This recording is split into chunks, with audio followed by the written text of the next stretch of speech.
Benvingudes a 3D, en esta ocasió des de les Corts Valencianes. Anem a entrevistar a Papi Robles, una persona que ha fet de la participació un model de vida. Diputada de Compromís a les Corts Valencianes, amb ella parlarem del Congrés del Bloc. Entra.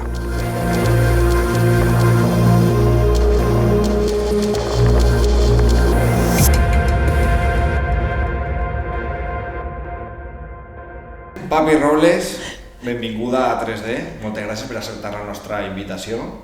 I bueno, jo volia començar parlant un poc de tu, perquè tu eres una persona que ha nascut en Múrcia, t'has criat en Orihuela i has acabat de secretària comarcal del Bloc de València i diputada per Compromís. La meva primera pregunta és, ¿qué hace una chica como tú en un partido como este?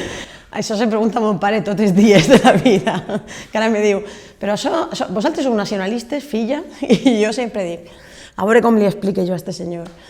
Pues, en realitat jo crec que moltes vegades intentem emmarcar-ho tot molt en una vessant que pot tindre un projecte com és el Bloc en este cas en concret, o Compromís, en la vessant més nacionalista, però i deixem de banda algunes altres vessants que són molt importants, que és el fet de ser un partit d'esquerres, de ser un partit feminista, de ser un partit ecologista, i en aquest sentit, clar, tu me dius, com has arribat fins així? En lo físic ja parlem després, no? Però a nivell ideològic jo crec que és un espai en el que podrem quadrar molt bé. És més, jo sempre he interpretat la meva vessant més nacionalista des de la vivència de que des de lo proper gestionem molt millor i que ens estimem molt més la terra. Per a mi, el meu poble en el que puc viure o les meues zones més properes me les estime moltíssim i per a mi això és el que configura una gran part del nacionalisme, no? I que la gestió propera és molt més eficient que la que és llunyana i en aquest sentit, per a mi un partit nacionalista és una gran ferramenta de capacitat de canvi. I en realitat, a nivell vital, és una qüestió d'espais de participació. Jo crec que el Bloc en concret sempre ha tingut molta participació en espais associatius juvenils, que és la meva trajectòria, i quan l'escoltisme, els scouts, que és el meu projecte de base, s'acaba d'alguna manera, volia triar un altre espai en el que fer un servei a la societat, tindre un compromís, i això ve de la mà també en persones que te trobes i en la manera de fer. Jo crec que la gent que participa d'aquest projecte té una manera de fer que a mi me va enamorar i ideologia, gent, tot junt i així. Sí, diguem-ne que és una barreja d'estima per la terra, persones que vas anar trobant pel camí que te van conduir fins ahí i un poc també aquest espai de participació que dius que el Bloc te donava. Parlant un poc de la terra, del País Valencià, estem en un moment estrany, no?, políticament. Com definiries tu el moment en què està la política valenciana en aquest moment? Pues a mi, la veritat és que últimament tinc un poc de sensació de preocupació, no? Sempre he tingut molt clar que estem vivint en una societat que ha treballat durant molts anys l'individualisme, no?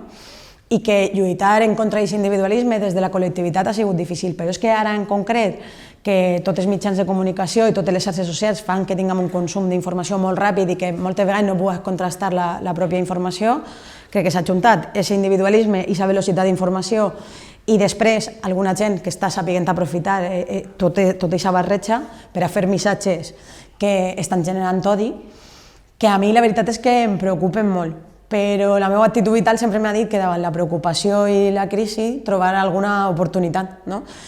I m'està agradant molt com estem reconstruint la nostra capacitat de fer discurs i com estem intentant arribar a més gent d'un discurs que siga de cohesió i de diversitat front a aquest odi que estem trobant, que és de veres que me preocupa perquè...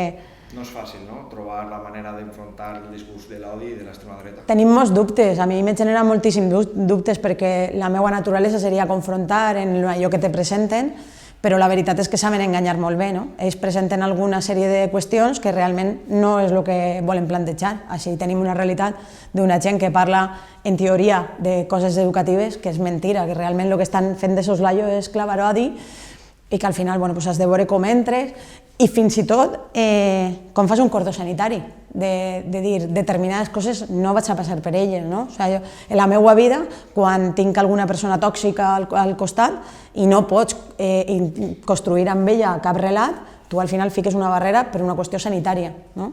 I aquí també, però aquesta barrera sanitària no val perquè també hi ha molta gent que està expectant i tu has de convèncer en arguments. Ahí és difícil l'equilibri, però crec que serà fàcil perquè no són treballadors, no decauran, espere.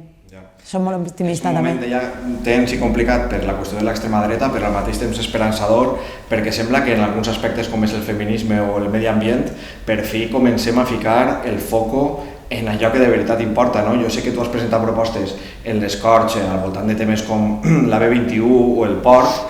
Més enllà d'aquestes qüestions concretes, quina importància creus tu que tenen les polítiques mediambientals i van a tindre en el futur? I sobretot des d'una formació com és Compromís, com és el Bloc, com és el valencianisme polític, com casa aquesta vessant mediambiental amb la vessant de defensa dels interessos del poble valencià?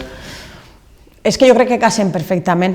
Els interessos del poble valencià al final passen fonamentalment per poder tindre una vida digna. I el discurs mediambiental, durant un mogolló de temps, jo recordo des de ben xicoteta, jo m'he estimat la natura, m'he criat en ella i és el bé més preciat que he tingut sempre, però era un discurs molt allunyat i a poc s'ha anat apropant. No? Jo recordo quan érem més joves que ens deien la fi del món i parlaven del canvi climàtic i la gent ens tractava com a botxos i ara ja no està passant. No. Que va, ni molt menys. De fet, tota la gent negacionista que ara apuntem en el dit, abans era com la gran majoria, no? Estaven molt estès quan tu parlaves de les emissions de CO2 o com estaven destruint el territori, bueno, pues per a mostrar tota la costa que tenim i tot el model territorial que n'hi ha hagut al País Valencià. No? Jo crec que és una eina clau per al model de societat que nosaltres volem. I sobre això, el model territorial, no, està molt bé, parlaves del territorial i, clar, hi ha damunt la taula moltes coses que són complexes i que s'estan veient postures diferents dins del botànic, inclús. N'hi ha molt d'ecopostureo en les Corts Valencianes. Sí, igual que parlaves del feminisme, no? N'hi ha molt de postureig i després, quan arribes a la situació concreta, moltes vegades veus com se desmarquen. L'altre dia vam tindre, en tema de feminisme, una declaració institucional que no era declaració institucional per el tema de Vox, declarar l'emergència feminista i tot el món estava molt d'acord, i el sant demà vam presenciar actituds molt masclistes de diputats d'altres partits, de la dreta fonamentalment, que les fan de manera totalment deliberada. Una cosa és el postureig i una altra cosa és com ho traguem a lo concret. I en el tema mediambiental és bàrbaro.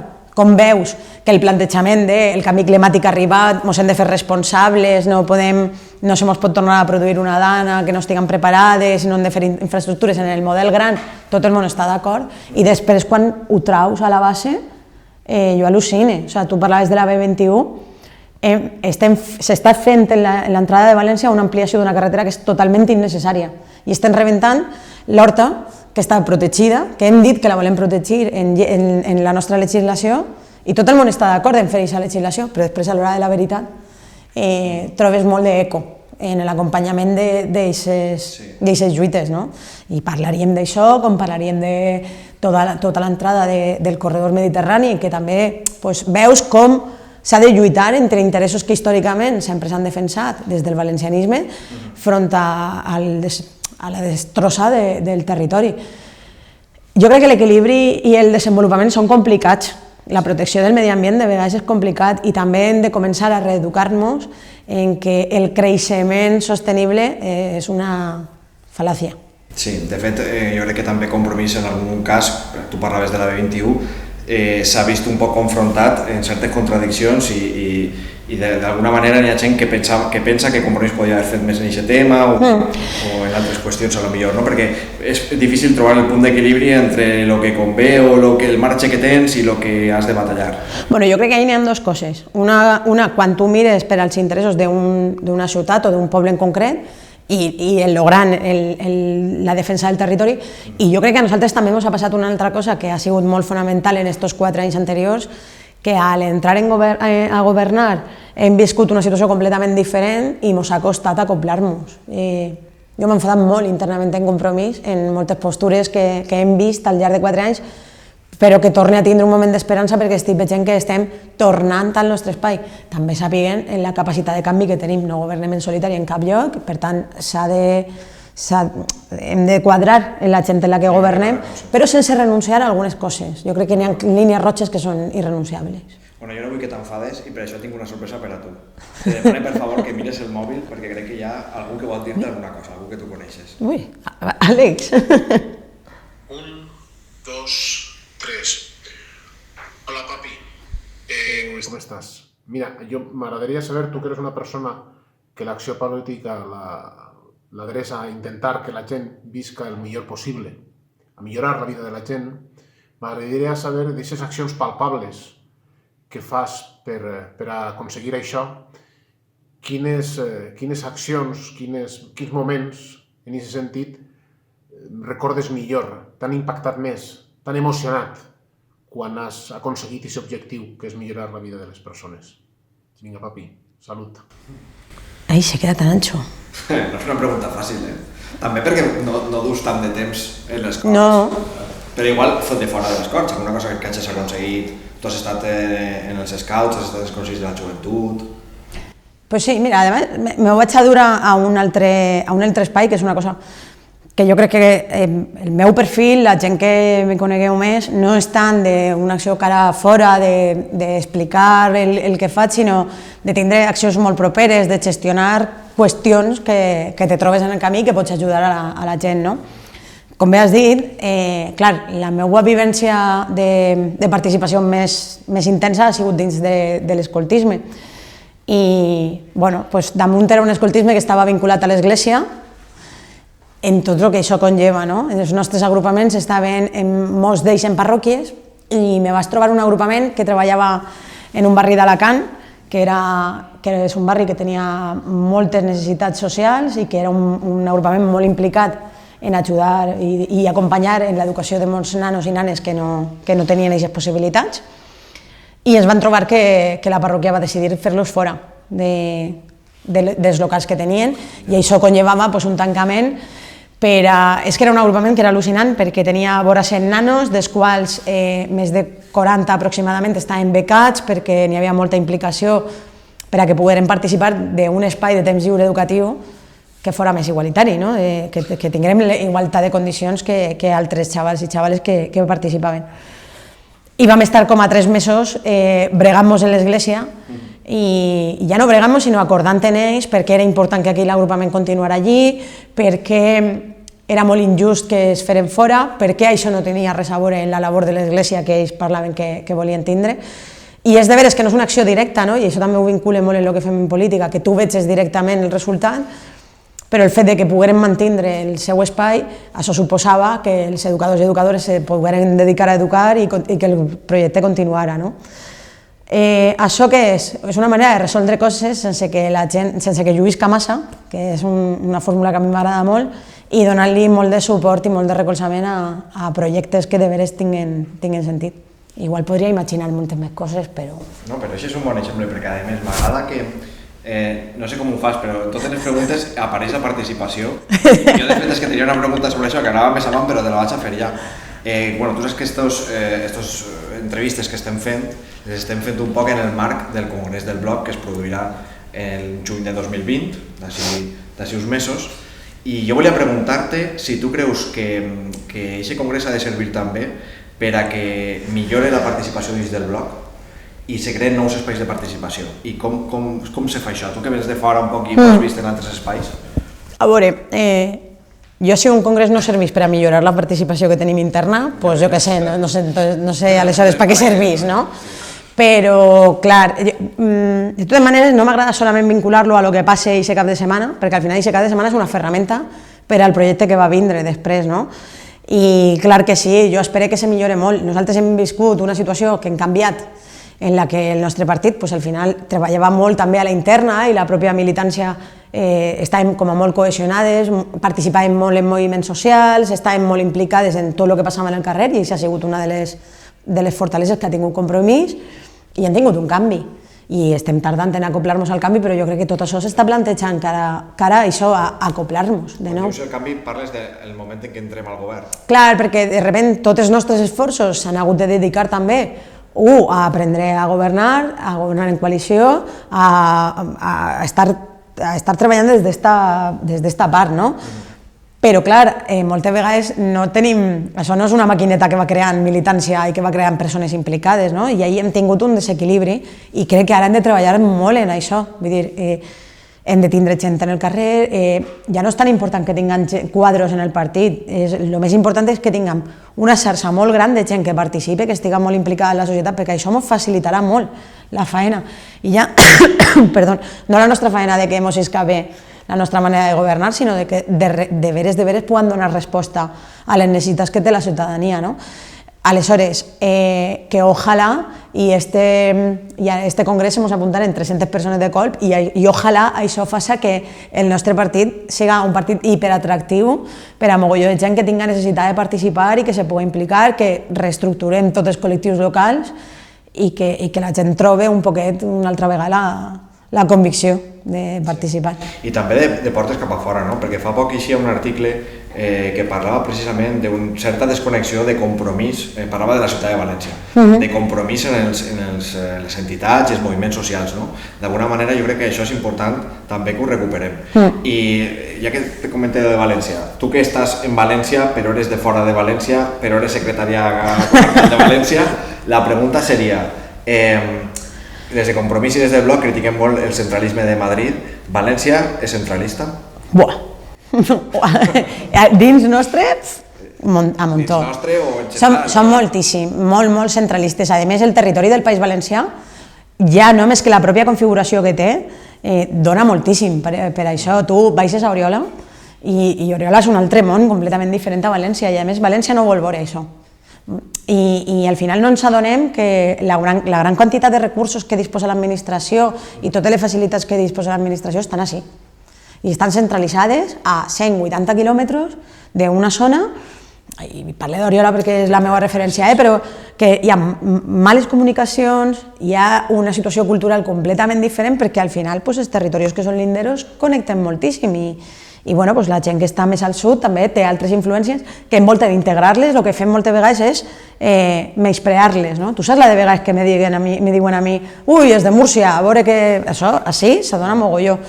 I a més, jo crec que València té una capacitat d'imbuir a la gent, no? És una ciutat prou gran com per a tindre, ser un mastonte de vida, però prou xicoteta com per a ser integradora. Això què vol dir? Que la gent que venim de fora ens absorbim. Perquè és perfecta València, té un tamany perfecte. Per a mi ho és, O sigui, jo soc una enamorada d'esta ciutat, però és de veres que... Però se passem. Tu, per exemple, te'n vas a Madrid i Madrid no és una ciutat tan acollidora com València, però no per la idiosincràsia de la ciutat solament, sinó per el propi tamany, perquè és més amanoseta. Tu en seguida tens un sentiment de pertinença així que fa que moltes vegades t'oblides de la realitat que tens en el territori. O sigui, jo me'n recorde... Mira, jo vaig ser presidenta de la FEB 4 anys, i en aquests 4 anys anava i tornava d'Alacant, Oriola a València. M'enfadava moltíssim quan la gent de València se m'enfadava i em deia, és que he de baixar un divendres a una reunió. I jo pensava, la mare que ho va... No, totes les setmanes, jo venia tots els dies. A València. Vaig destruir la meva vida durant 4 anys a base de quilòmetres, perquè és molt complicat. Jo entenc que també per a la gent... Que tampoc és un país molt gran, perquè jo quan diuen això de és que el país és molt allargat, dic, bueno, pues no som Xile, tampoc, no? Home, no, clar, no són Xile, però si tu... O sigui, per al tamany d'una comunitat autònoma, sí són grans, perquè si tu vols tindre una gestió que siga com arreglada al territori, al final vol dir que tu assumisses que en un dia pots fer reunió en qualsevol punt del territori, i no és igual. Això la gent de Castelló també m'ho he discutit moltíssim. No té absolutament a veure la situació geogràfica que té Castelló i València que la que tenim en Alacant i Oriola i la resta. I luego que és de veres que les influències culturals estan, reivindiquem les que tenim en Catalunya, que jo també les reivindique, però és que també les tenim en Múrcia, també les tenim en Albacete, i això s'ha de tindre en compte. Claro, i moltes vegades és com que un menyspreem, i això és un error, no té sentit. És que moltes vegades nosaltres que parlem en valencià, que tenim un sentiment de pertinença, ens enfadem perquè ens tiren en cara la nostra llengua, i fem igual al revés. Home, claro. Mi padre me dice, si me viera me diría, háblame un poquito de eso que hablas ahora, hija, que me gusta mucho oírte. Està bé, una actitud positiva. Sí, totalment, sí. Estem acabant ja, papi. Què està en joc en este congrés del Bloc? Uau. És difícil estar. No, a veure, és que les coses quan tenen molt... Hi ha moltes coses en joc, i en funció de com juguem les cartes, pues anirem cap a un costat o cap a un altre. A mi no m'agrada generar-me la pressió de ho tinc tot en joc, perquè aleshores moltes vegades te dona por donar passes, però jo crec que al final, com a propi partit, ara tenim una oportunitat de reinventar-nos i no d'oblidar, amb tota la motxilla que duem, reinventar-nos i tornar a construir i tornar a enamorar a molta gent del voltant i que el nostre projecte s'adapte a la realitat política que tenim, això és el que se juga al bloc. Evidentment, nosaltres formem part d'una coalició i jo crec que també ens estem jugant com anem a treballar els pròxims 4 anys cap a... Jo crec que hauríem de treballar cap a una unió organitzada, amb estructura, que és el que no tenim i és la mancança fonamental que té Compromís per a mi a dia d'avui, i que si ho resolguérem tornaríem a tindre molta capacitat d'enamorar, com hem tingut en el seu dia. I jo crec que a nivell social ens estem jugant també quin rol volem jugar l'esquerra en el País Valencià, perquè sense voler donar-nos a nosaltres